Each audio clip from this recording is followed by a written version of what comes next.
पद्मेश 24/7 के माध्यम से हम जिले भर की पल पल की ताज़ा तरीन खबरों का प्रसारण करते हैं और दूसरे दिन यूट्यूब के माध्यम से भी आपको खबरें दिखाई जाती है। लेकिन यूट्यूब में प्रतिदिन की पूरी खबरें नहीं होती बल्कि चुनिंदा खबरें ही दिखाई जाती है। अगर आप जिले भर की संपूर्ण ताज़ा तरीन खबरें देखना चाहते हैं तो जल्द ही अपना पद्मेश डिजिटल सेटअप बॉक्स लगवाएं। सेटअप बॉक्स लगवाने के लिए संपर्क करें 07632240222 या फिर 8319969927।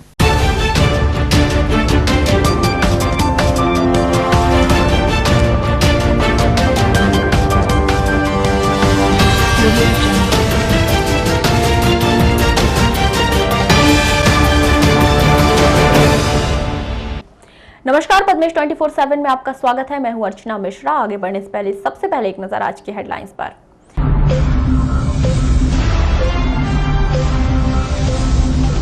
कर्ज माफी के बयान पर पूर्व कृषि मंत्री गौरीशंकर बिसेन ने दिया नया बयान।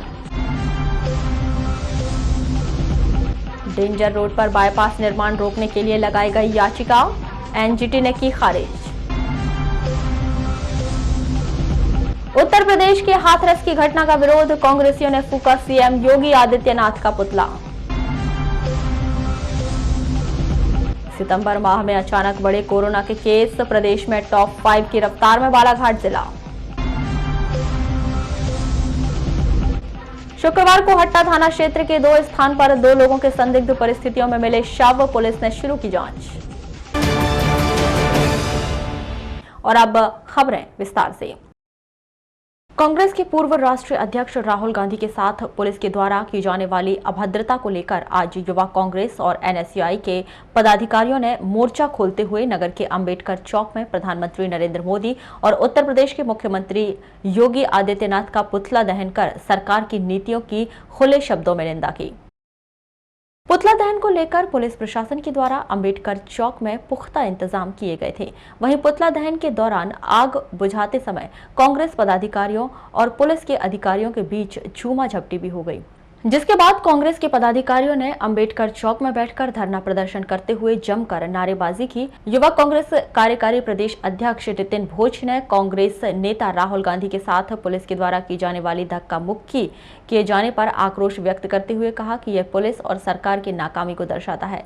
पुलिस ने उनके नेता को नहीं बल्कि देश के युवाओं को धक्का दिया है, जिसका जवाब उन्हें मिलेगा। वहीं एनएसयूआई के जिला अध्यक्ष दयाल वासनिक ने कांग्रेस नेता राहुल गांधी के साथ हुई घटना की खुले शब्दों में भत्सना की है। उत्तर प्रदेश में जो हमारी बहन के साथ जो विभत्स घटना हुई है, जिसके विरोध में हमारे बड़े बड़े क्रांतिकारी नेताओं ने आंदोलन करने का काम किया, जिसके लिए हमेशा आंदोलन होने का काम किया। हमारे नेता राहुल गांधी जी जब जाने का प्रयास किए पीड़ित परिवार से मिलने के लिए, तो वहाँ की योगी सरकार जो कि दबंगाई पर अपना काम करती है, उनके नुमाइंदों के द्वारा हमारे नेता को धक्का मार के गिरा दिया गया, जिसका पूरे भारतीय युवक कांग्रेस, राष्ट्रीय युवक कांग्रेस और हमारे यहाँ की एनएसयूआई सब लोग पुरजोर विरोध करती है। जिस प्रकार से मोदी जी अपने गुंडों के द्वारा और योगी जी अपने गुंडों के द्वारा किसी न किसी रूप से हमारे नेताओं को दबाने का प्रयास करता है, उसके विरोध में आज एनएसयूआई ने पुतला दहन और जूतों की माला से मोदी का पुतला निकाले और उसको जलाकर हमने ये जताया कि जब जब हमारे नेताओं पर और दलितों पर आंदोलन इस प्रकार का कुछ करेंगे तो हम लोग सड़कों पर आकर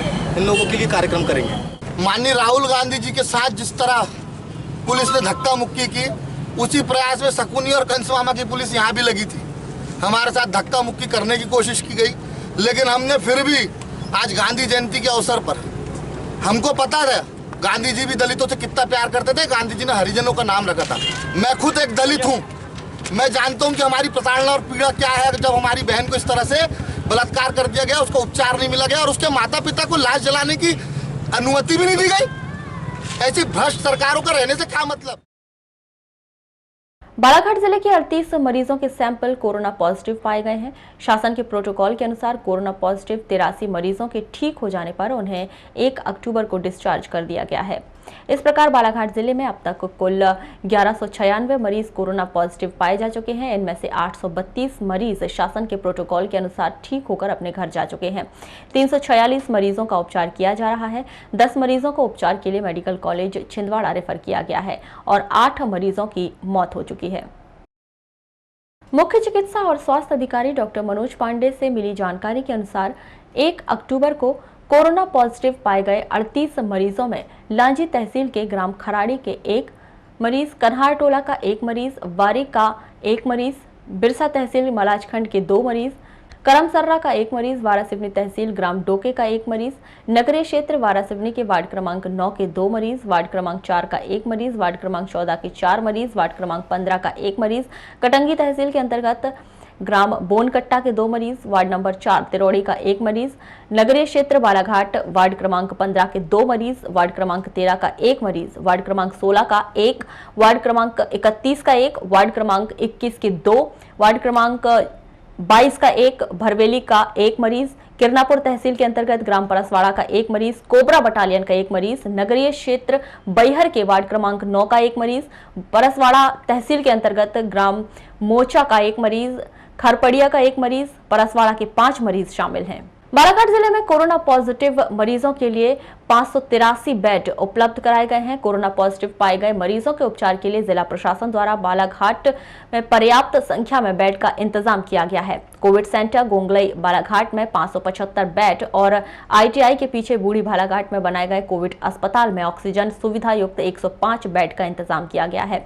2 अक्टूबर 2020 को दोपहर 2 बजे की स्थिति में कोविड सेंटर गोंगलई में 91 और कोविड अस्पताल बूढ़ी में 6 बेड मरीजों से भरे हैं। इस तरह से कोविड सेंटर गोंगलई में 484 बेड और कोविड अस्पताल बूढ़ी में 99 बेड खाली हैं। जिले में होम आइसोलेशन में 178 कोरोना पॉजिटिव मरीजों को उपचार के लिए रखा गया है। विधानसभा में कांग्रेस के द्वारा किसानों का कर्जा माफ किए जाने की बात स्वीकार करने की बात को विधायक गौरीशंकर बिसेन ने एक सिरे से नकार दिया है। पत्रकारों से चर्चा के दौरान उन्होंने कहा कि विधानसभा के दौरान उन्होंने इस प्रकार का कोई भी बयान नहीं दिया है, चाहे तो इसकी जांच करा ली जाए। उन्होंने कहा कि कांग्रेस सरकार ने 15 दिनों के भीतर किसानों का 2 लाख का कर्जा माफ किए जाने की बात की थी और कहा था कि यदि ऐसा नहीं कर पाए तो मुख्यमंत्री बदल देंगे, लेकिन मुख्यमंत्री स्वतः ही बदल गए। उन्होंने कहा कि किसानों का कर्जा माफ नहीं हुआ, केवल कागजों में कर्जा माफ करने से कर्जा माफ नहीं होता है। इसके लिए सरकार को खजाने से बैंकों में पैसा जमा करना पड़ता है। आज लाखों किसान डिफॉल्टर हो गए हैं, उन्हें ऋण तक नहीं मिल पा रहा है। किसानों का ऋण माफी का वादा किसानों के साथ धोखा है और उन्हें छला गया है। कर्ज माफी कांग्रेस का एक पॉलिटिकल स्टंट था। किसानों का कर्जा माफ ही नहीं हुआ। मैंने कहा कि कागज पे कर्जा माफ हो कह देने से कर्जा माफ नहीं होता। सरकार को अपने खजाने से बैंकों में पैसा जमा करना चाहिए। वो माननीय कमलनाथ जी की सरकार ने नहीं किया और ऐसी स्थिति में प्रदेश के लाखों किसान खेती कर्मी हो गए, डिफॉल्टर हो गए, उनको नया ऋण नहीं मिला। कांग्रेस का ऋण माफी एक तौर से किसानों के साथ धोखा है, उनको छला गया है। 2 लाख तक कर्जा माफ करने की बात की, आधा अधूरा भी नहीं किया, जो कि उसमें भी संगति है और एक तरह से उनका पॉलिटिकल स्टैंड था और इसीलिए कांग्रेस की बड़ी संख्या में लोगों ने अपनी पार्टी से इस्तीफा देकर के भारतीय जनता पार्टी में सदस्यता ली और आज भारतीय जनता पार्टी के प्रत्याशी कुछ चुनाव मैदान में। वैनगंगा नदी गर्रा स्थित बड़े पुल से लेकर जंगल के रास्ते जागपुर घाट डेंजर रोड पर बाईपास सड़क चौड़ीकरण के लिए लगाई गई याचिका को एनजीटी ने खारिज कर दिया है। इस दौरान यह दलील दी गई कि जिला प्रशासन के द्वारा पेड़ काटने की अनुमति पहले से ही ले ली गई है। यही नहीं, इस स्थान पर जिन पेड़ों की कटाई करना है उनमें कोई भी संरक्षित प्रजाति का पेड़ नहीं है।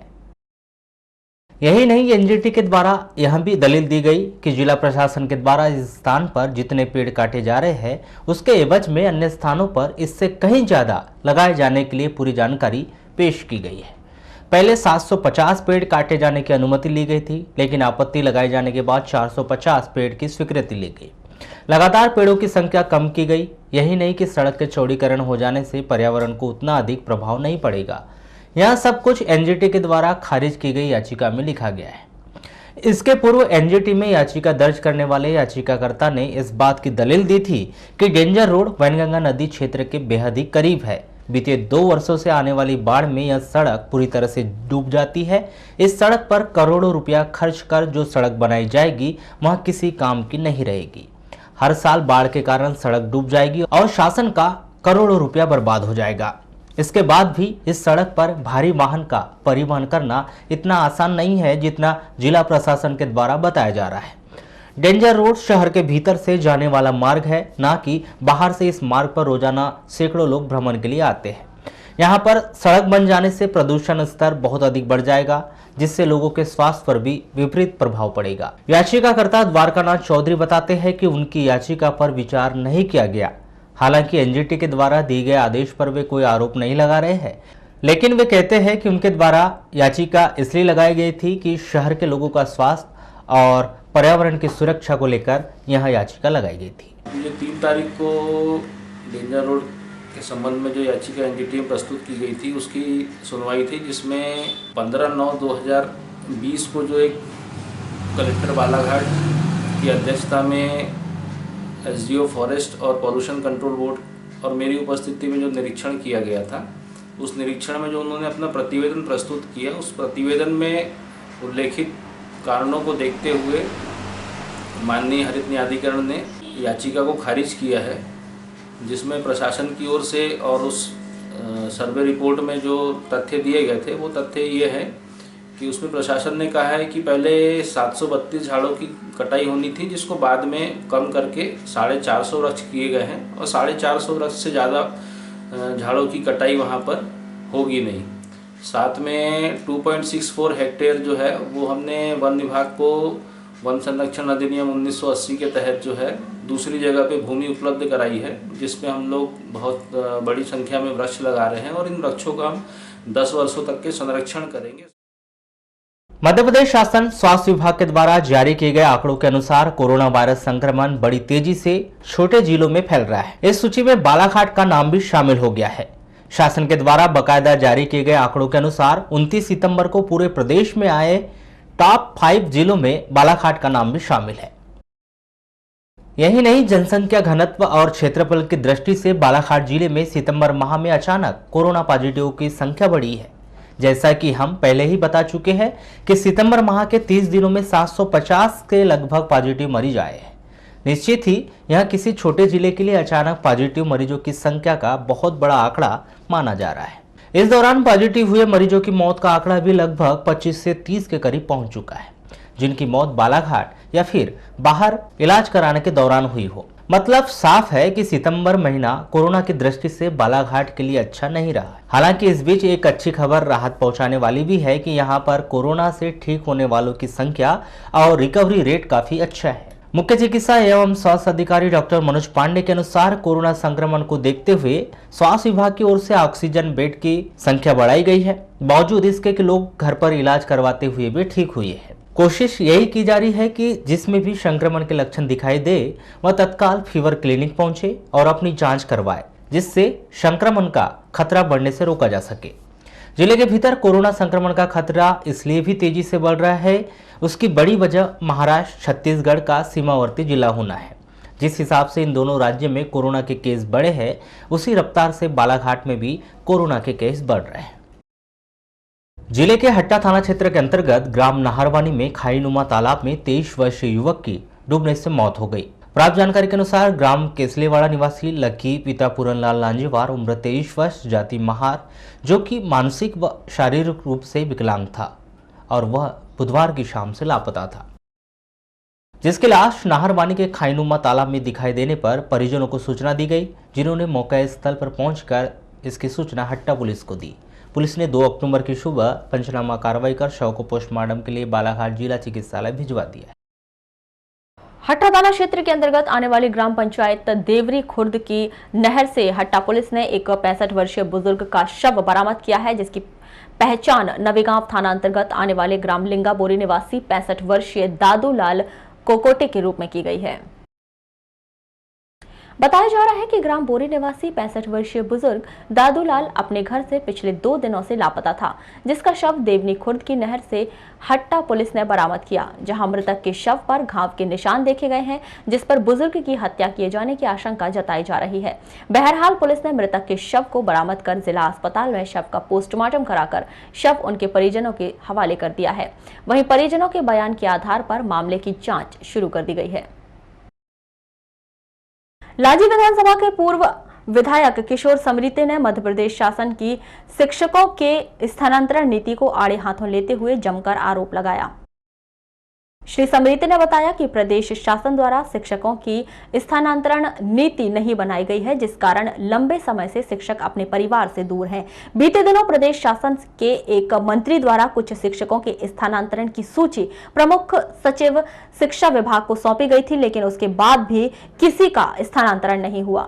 2013 से 7 साल तक करीब मध्य प्रदेश में बालाघाट जिले के अकेले 6,500 शिक्षक हैं, जिसमें 2800 तो ट्राइबल के हैं और बाकी सब एजुकेशन के हैं। दूसरे जिलों में 51 जिलों में मध्य प्रदेश के पदस्थ हैं। बीते दिनों में ट्राइबल के करीब 950 शिक्षकों के संभाग से स्थानांतरण की एक पूरी सूची गई थी। दीपाली रस्तोगी थी उस समय प्रिंसिपल सेक्रेटरी, उसने तत्कालीन मंत्री ओंकार सिंह मरकाम को ट्रांसफ़र करने के लिए पूरी सूची भेजा था, लेकिन ओंकार सिंह मरकाम उनसे पैसे की मांग किया था, जिसमें फिर पूरे शिक्षकों ने उसके निवास का घेराव किया, तो वो पूरी स्थानांतरण अब तक नहीं हो पाया। श्री समरीत ने बताया कि वर्तमान समय में जिले के 6500 शिक्षक, जिसमें शिक्षा विभाग और ट्राइबल दोनों ही विभाग के शिक्षक शामिल हैं, स्थानांतरण होना बाकी है, लेकिन इस ओर प्रदेश शासन द्वारा कोई ध्यान नहीं दिया जा रहा है, जिससे कई परिवार बहुत अधिक परेशान हैं। अभी लगभग पूरे बालाघाट जिले के ट्राइबल और एजुकेशन मिला के लगभग 6,500 शिक्षक होते हैं। 2800 समथिंग बालाघाट में इसके हैं, ट्राइबल के हैं, और करीब 4,500 एजुकेशन के हैं। ये शिक्षक मध्य प्रदेश के 51 जिलों में हैं। किसी की पत्नी कहीं है, किसी के बच्चे कहीं है, माता पिता कहीं, वो अपने घरों में आना चाहते हैं। सरकार की पॉलिसी है कि पति पत्नी एक साथ रहना चाहिए। यदि माता पिता बुजुर्ग हैं तो बच्चे को उनको अपने साथ में रख के उसकी सेवा करना चाहिए, लेकिन इस सारे शिक्षक की वर्ग को सरकार की स्थानांतरण नीति नहीं होने से उसका लाभ नहीं मिल पा रहा है। तो ये थी अब तक की खास खबरें। अगले न्यूज बुलेटिन के साथ फिर मुलाकात होगी, तब तक के लिए नमस्कार।